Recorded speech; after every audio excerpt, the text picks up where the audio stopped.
Good morning and welcome to My Catechism. I am your talk show host, Father Lucas Inoc, and my co-host is our ever supportive co-host in this particular program, Brad Adam Ampier, the President of the Catholic Faith Defenders in Archdiocese of Cebu. We are now on the 32nd Sunday in Ordinary Time according to our liturgical calendar. And our gospel reading is taken from the Gospel of Mark, chapter 12, verses 38 to 44.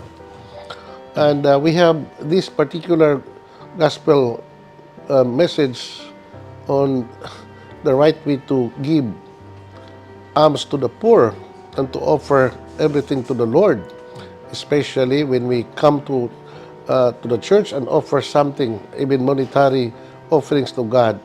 Now, the gospel today teaches us on the right attitude in doing so, because there are a lot of people who offer help to the poor and even to give what you call support to the church, but their motivation is not always pure. And this is something that we have to correct, because the right attitude of giving something to the poor and even to support the church needs what we call the right intention or the right motive. And that right intention, right motive is that we have to do this particular good act as an expression of our love for God and for other people, our neighbor. So this is something that Brad Adam and I will be reflecting on this particular episode. Please stay with us. We'll be back after the short break.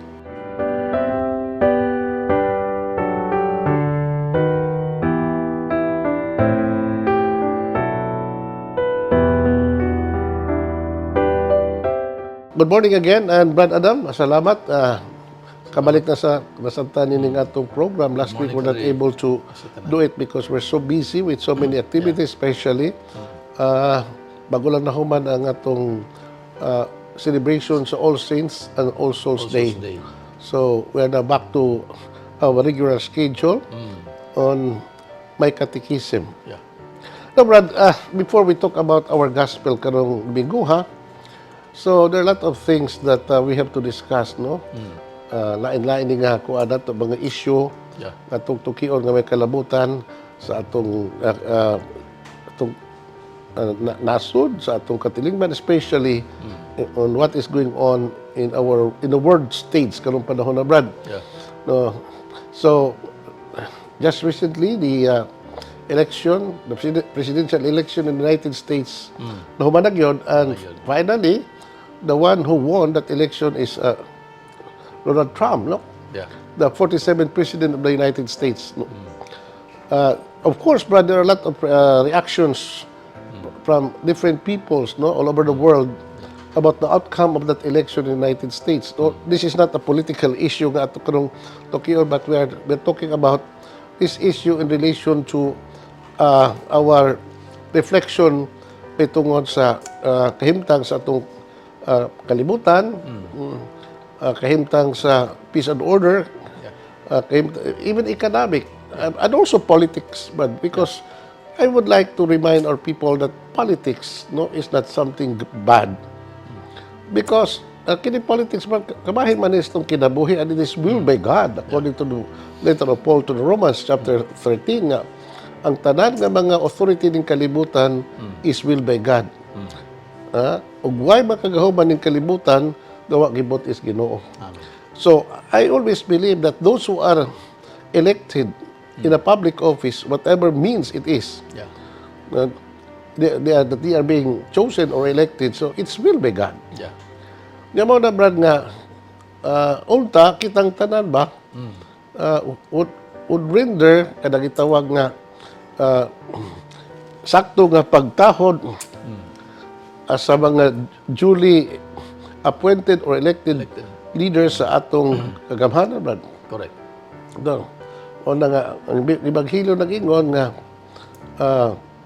offer to God what is due to God and pray to the emperor. No? Give the emperor what is his due. So, na kanunay na ikot nas mga tao, especially in the issue on the separation of church and state. Nga mao gamiton kanunay sa mga politicians o mga tao that we have to give what belongs to Caesars or what belongs to Caesar and to God what belongs to God, no? So mao na brad, so kinahanglan unta nga dunay panaghiusa diha sa pangagamhanan ug sa kinabuhi sa tong simbahan, brad. Correct. Yeah, as to the definition on the separation of church and state, lisod kay na pag-define the exact separation, no? Yeah. Ikaw ba, being a lay, no, you are in that field sa kinabuhi o sa kalay, brad.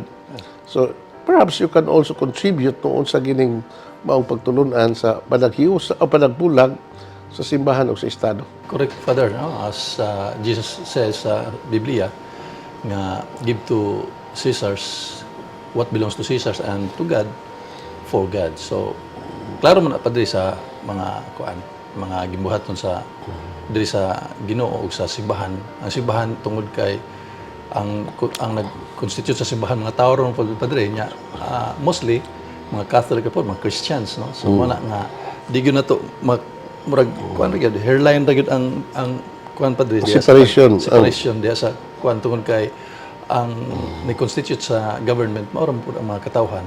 Di mo pud mahimo ang imong kuhaan og katungod.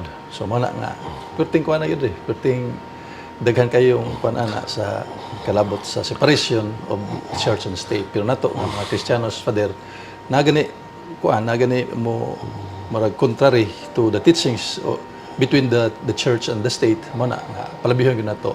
According to the church, mas palabihon nato ang Ginoo according to the Bible. Diya sa Acts chapter 5 verse 38 and 39. So mo na nga kita. Yeah, you quoted from the Acts, no? Yes, Father. Mingon si San Pedro, it's better to obey God than man. Yeah. So in there a clash between two loyalty or between two obediences to the state or to the church, no? So our loyalty to the church or to God must take precedence, no? But Brad, it's good that you mentioned about the thin line of separation between the church and the state, man, which is very true. It's very hard to define the exact line of definition or of division. Pero lagi, Brad, even if that is the case, no, we have to emphasize that yes, there is a separation of church and state, but there must always be a cooperation. So division between the church and the state, no, wali magpasabot nga dili sa mag cooperate. No? So there should be a division or separation between the church and state, but we must also, no, foster what we call respectful cooperation between the two big institutions in our society. For example, on our part, sa simbahan, kita, labi namang mga pari, we don't cease to be a citizen when we become priests. Correct. No? In fact, we enjoy all the rights and privileges, no? Isip usa ka lungsuranon, no? That's why we also entitled to vote. Yeah. The only thing is that we priests, because we're prevented by canon law to run public office, which we cannot do that. Correct. No, we are also prevented to assume what we call office with public accountability according to the code of canon law. Yeah. So mao na nga dili ka mahimo ana if ever there are priests or engaged in that, no, those activities, that's a special case, no. Correct. It's allowed by canon law also. Na mga sitwasyon ngunana, so mahitabo usab nga ang pari would indulge in politics or also in services that involves what you call public accountability. Yeah.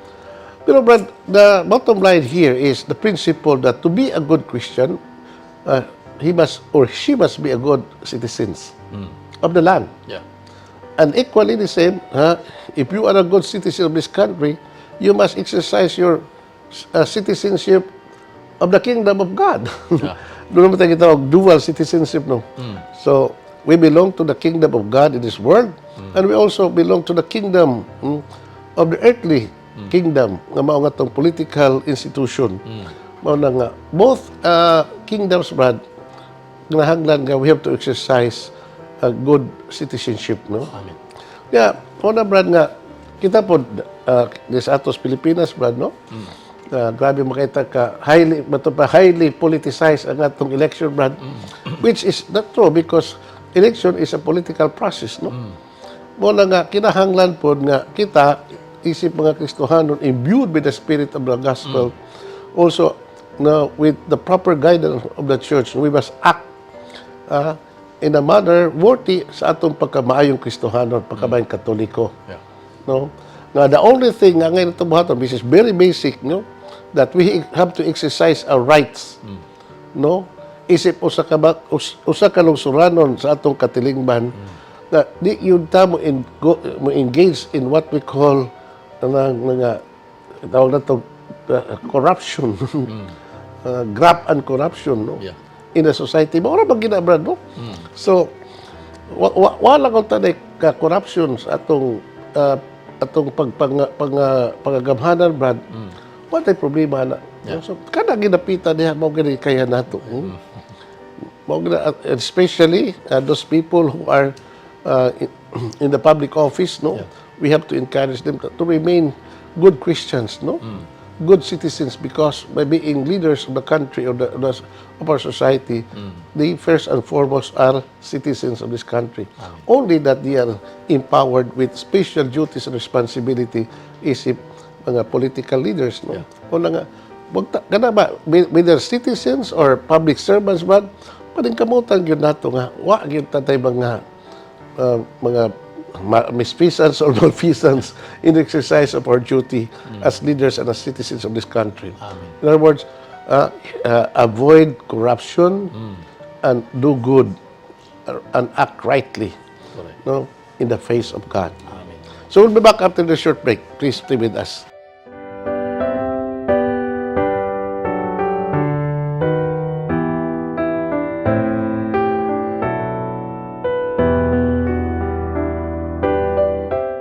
Thank you for staying with us, Brad Adam, at tunang basahon ng Ebanghelyo karon. The Lord be with you. And with your spirit. A reading from the Holy Gospel according to Mark. Glory to you, O Lord.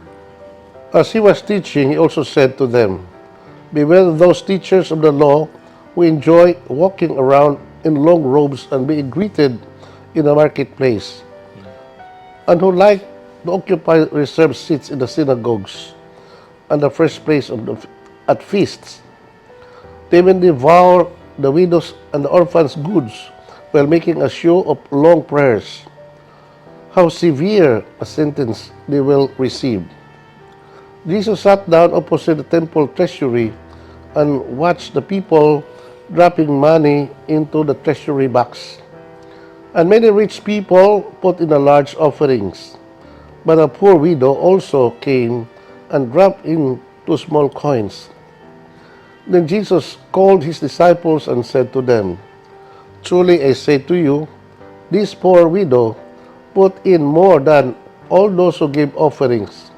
For all of them gave from their plenty, but she gave from her poverty, and put everything she had, her very living. The Gospel of the Lord. Praise the Lord Jesus Christ. Brad, kini ato Ebanghelyo duha ni ka bahin. The first part of our gospel karong Linggo talks about the condemnation sa atong Ginoo ngadto sa mga religious leaders sa iyang panahon, mga scribes and Pharisees, no? That these people kanunay magining mention sa Ebanghelyo, Brad, and most often when the gospel talk about these people, the scribes and the Pharisees, the gospel would always portray these people to be not the ideal persons in the society, although they were considered not only considered, but they're recognized as leaders, as religious leaders of their society, the Jewish society. Yeah. Nakadaot, Brad, no, nga ang itong Ginoo, if ang itong Ginoo mismo recognized, no, the authority of these people, Yeah. that these people, the scribes and the Pharisees, were the true successors of Moses. Yeah. He recognized that. But he warned the people that although these people, no, assume the seats of Moses as leaders of the people, matod pa niya ngadto sa mga tao, follow what they say, Yeah. but don't follow what they do. Nga naman, these people, the scribes and the Pharisees, the religious leaders of the people, no, they live in what we call a life of contradiction. Kung saan buti masabot ang life of contradiction, Brad, no? Ang ilang mga pulong, ang ilang mga pagtulunan is the exact opposite sa ilang mga binuhatan. Gikan sa Ginoo. Pero ang binuhatan dili pa diri. So, mao na nga, ingon to Ginoo, okay. You have to listen to these people, follow their teachings, but never follow their example. Yeah. Unsa ba gyud ang example sa mga Pharisees, mga scribes, Brad, nga kanunay criticize tong Ginoo? It is being summarized. Ang ilang attitude, no, ang ilang the way they practice their religiosity is summarized in one word: hypocrite. Hypocrite. Unsa man ang hypocrite? Pagtigpakaron ignon. Kay mao lagi na sila kuno maayong tao externally, pero ang ilang behavior layo ra kayo sa ilang ipanudlo. Okay, ngano man bato pas tong Ginoo. Beware of those teachers of the law who enjoy walking around in long robes and being greeted in the marketplace. Ano like to occupy revered seats in the synagogue and the first places of the feasts. And this is the most serious accusation sa Ginoo ni matawhana. They devour the widows and the orphans' goods while making a show of long prayers. Ano brad na ang mga kini mga tawhana duha ka matawag na tong krimen, matawag na to nga guilty kini sa mga tawhana. No? Being hypocrite and being unjust. Sa ilang pagmanage sa ilang katawhan labi na makabos. Ilang giabusuhan na makabos. They made what we call money, or they advanced what we call financial standing in the society at the expense of the poor. Muna, Brad, especially the widow. Kadang Ginoo, especially in the Gospel of Luke, Brad, no? The widow and the poor are the people in love with the Lord. And he defended these people against the matawag nato nga the abuses of the religious leaders nini mga tawhana. That's why bingon siya nga labaw ka seryoso ang ilang madawat nga hukom unya abot na ang panahon sa pagpanudya, Brad. So kini naghata na itong pagtulunan nga being in authority, Brad, especially religious leaders, no, kinahanglan we have to be upright all the time. Kinahanglan ang atong mga pulong mumatch atong mga buhat. Ang atong mga buhat would also match sa atong mga pabulong. Otherwise, we become hypocrite. Hypocrite. Correct. Mao na importante kayo kay ang pagtulunan sa buwag ngadto sa mga katawhan. Pero you yourself dili mo puyo nini. Mo na gisumaray so usa ka pulong hipokrito. And as evangelizer kinahanglan gid og imo pong puy-an unsa ang gitudlo sa Ginoo. Mo lang ningingon si Ginoong Jesucristo Father nga kini ang paminawa lang sila pero ayaw buhata ang ilang buhat kay sukuhay contrary to their teachings. Mo na ang gisumaray sa Ginoo ngadto sa mga katawhan. Okay. So mo na, Brad, karon kanang clear ba kanang message sa ebanghelyo karon, no? Nga kining kita isip mga followers niya to Ginoo niya nga nakadungog sa pagtulunan, kinahanglan ato sa gibuhaton. Otherwise, we fall into the trap of following the examples of the scribes and the Pharisees, no? Na mahimo sa tatag hypocrite sa atong pagkatao. Things that we should avoid. Nga naman, you know, Brad, in every human action na itong paghimuon, God would always look not just the external act, even the good action to gibuhat, but the ultimate basis, no, on the quality of our act is the basis atong kasing-kasing, Brad.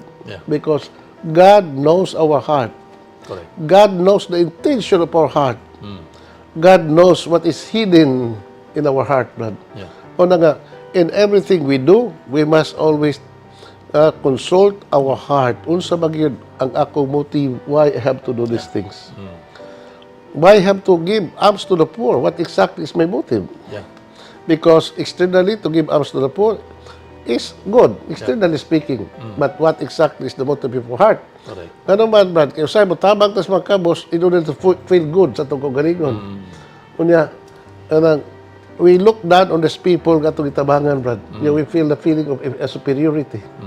So, kanang napita, Brad, magtagon, taginan ito, kanang tubuhas magtabang would have no, what you call, spiritual value in the eyes of God. Correct.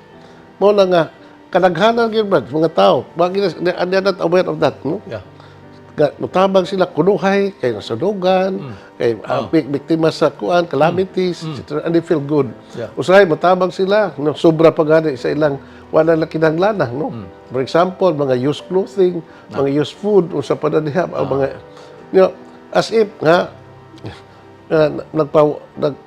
naghatag lang sila sa ilang mga usay, sobra nila.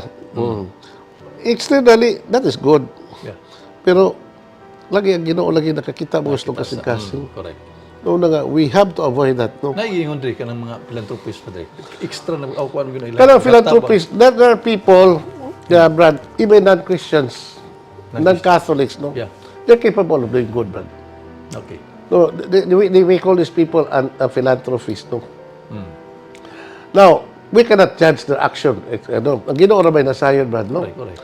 Mo na nga, we're encouraged to be philanthropic people, but should always be motivated by doing so. We should always be motivated by the love of God and by the love of neighbor. Other than that, ang atong supposedly good action has no spiritual merit or value sa atong kinabuhi. Kung wag tango na nato, Brad, no? Okay. Yeah. Kada wagin kabante ang atong mga tao na, Brad, ay kay we think we can cheat God. Yeah. No nga, pare na okay na Ginoo nako ni nagbuhat nila kog bayo. Mao bitaw pero unsa bagi imong exact buhat nga motibo kay to feel good. So in other words, no, it's good to feel good, but if that is the kind of motive nga naa nimo, so you are not kanang other-oriented, although you give something good for others, but you are not other-oriented, but you're self-oriented. You focus not on the person, but yourself. And in that sense, no, wag gyapon na spiritual value ang imong gibuhat. So, we'll be back after a short break. Please stay with us.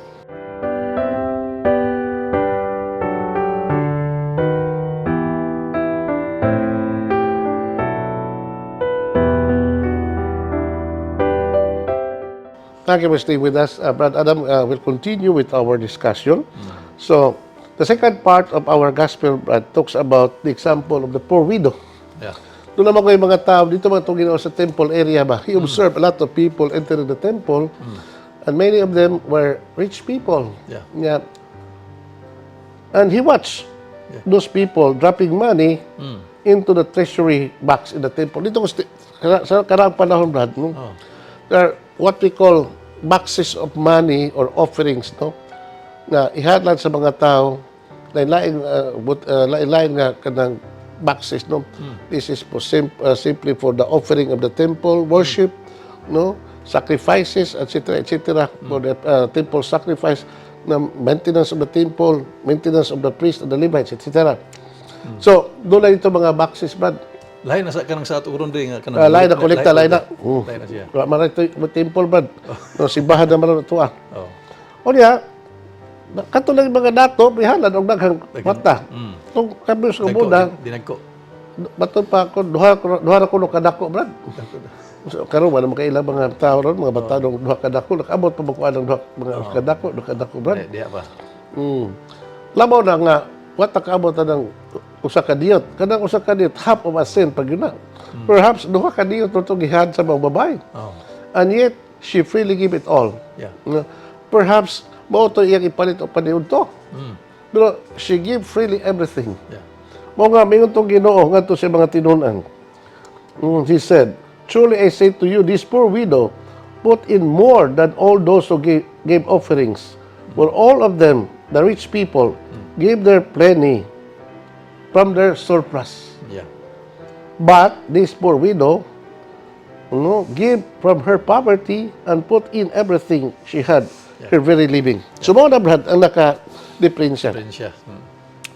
Now, sa lakto na pagkasulti, Brad, it's not a matter of how much you give. No? Whether big or small. Yeah. What is important is the love Yeah. nga you put in your offering. Sa to padre ang kanang nausuron sa mga other denominations father nga 10% yun may hatag for the church unya kini ang di na lang kinahanglan og kuan basta kay moabot og 10% mao ginailang Kanang tithes man na sa Old Testament brad, no? tithes, correct. 10% of your income, 10 produce of your land would go to the temple for the support of the temple and for the priests and Levites, no? Doing services in the temple. That is in the Old Testament law. Now, since there is no more temple, so that law, I don't know if the Jewish people today continues to practice the giving of 10% of their income, and they're entitled for that because they are what you call the inheritors of the old covenant, no? But for Christians, Brad, that is very, very questionable. Ngano man, no? The intention of the Old Testament, why somebody had to offer the 10% of their income to the temple is for the support of the temple, offerings and sacrifices, and for the support of the priests and the Levites. Correct.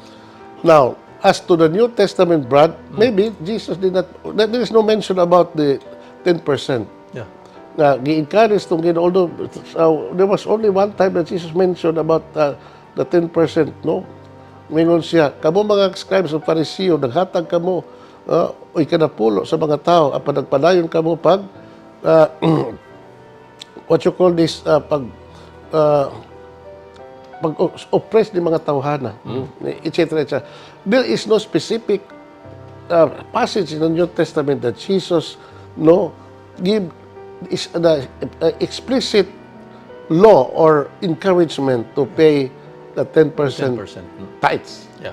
Now, but we find a lot of references in the New Testament, Brad, that we have to give, for the poor. St. Paul, nangulit na to St. Paul, oy. Correct. No, in his missionary journeys, Brad, he collected offerings from those Christian communities nga iyang giwalihan, and he tried to brought those offerings to the poor in Jerusalem. Yeah. That is what the New Testament is saying. Correct. As to the issue on the 10% tithes, Yeah. the New Testament, especially Jesus Christ, Yeah. we do not find any evidence whether that practice should continue. Yeah. But the practice of giving, whether it is 10%, whether it is also kanang voluntary offering, kada allowed us Ginoo, no? It depends on the motive of your heart. Yeah. Muna nga kita, Brad, kung muhatag mga nita, muhatag nga malipayon. Correct. Because it says, God loves a cheerful giver. Correct. We should not give out of the demands of the law, but we have to give because that is an expression of our goodness, of the goodness of our heart. Amen. So we should do good things not under the compulsion of the law, Yeah. essentially, but under the compulsion of the love in our heart. Amen. No? Wala, Brad. So, I happy na mag-election. Kidding. I don't want to criticize nor condemn the politicians, Brad, no? Nga naman, because I would say 99%, I don't want to judge, no? Yeah. May ko 90% sa mga politicians, Brad, magsuri-suri, muhatag, o unsa dihay kahatabang sila mga kisunang kabos, which is very, kamatawag na itong maayo, nga buhat, but lahi ba ko na, Brad, kung ang imong pag-anto dito, matabang ka, kay eleksyon ba? That kind of giving, Brad, is not Christian, para nako, but pure and simple politicking. So, mga nga, namatay mga politician, Brad, do nga, unta ba nga, kadang, muhatag ta, dili tungod kay, kadang, panahon sa eleksyon, kay, narabaingon nga, di tamo-tamo tawhan na, kaya wala magbutar na to. Di ba? Dili ba? Nakakaina, no? Kunya, panahon nga mo, makadaog na katong wa mo support niya ng trabaho sa opisina sa gobyerno, sa City Hall, sa municipal building, o pangwagtangon, kay Mauno, kay wabo support, wabo elect nila. So, all those things kag gibuhat sa mga politician, di gina Christian. Di gina matawag nato og real Christian charity. That is pure and simple politics. Yeah.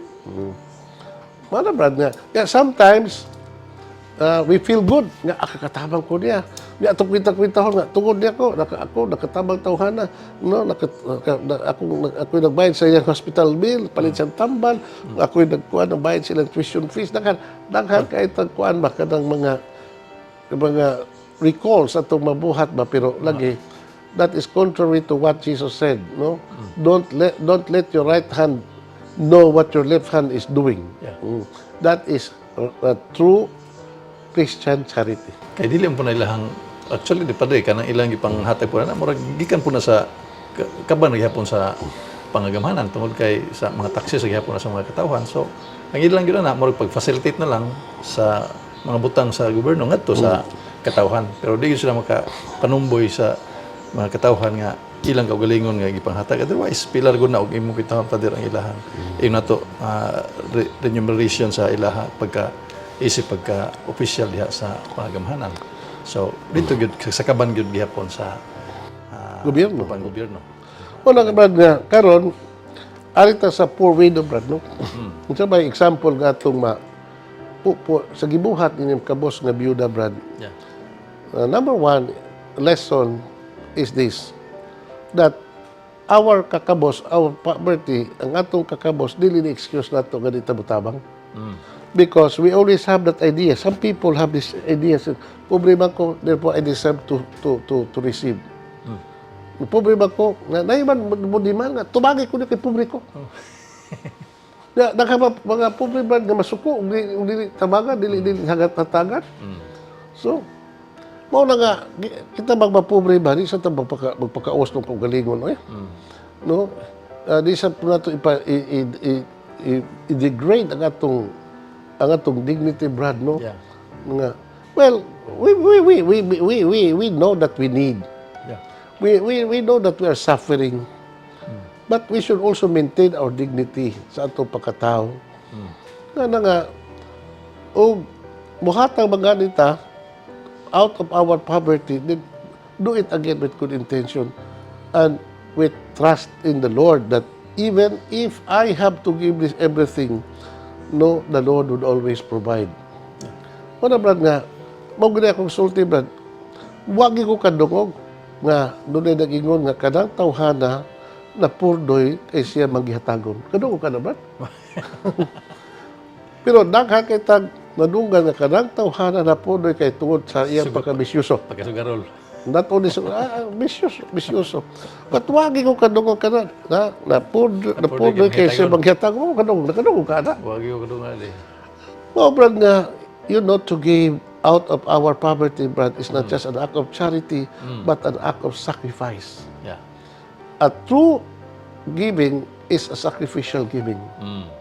So, kaya mga Mother Teresa, we have to give till it hurts. Till it hurts. Sayon man tabuhatag, kung ka na itong hatag, wala itong kinanglana. Oh. Yeah. Kanang mga Wa man ay sakit na to. We extra feel good. extra. Aron mo na maka-minus na itong loads na itong gikargas ng kitabuhi. No?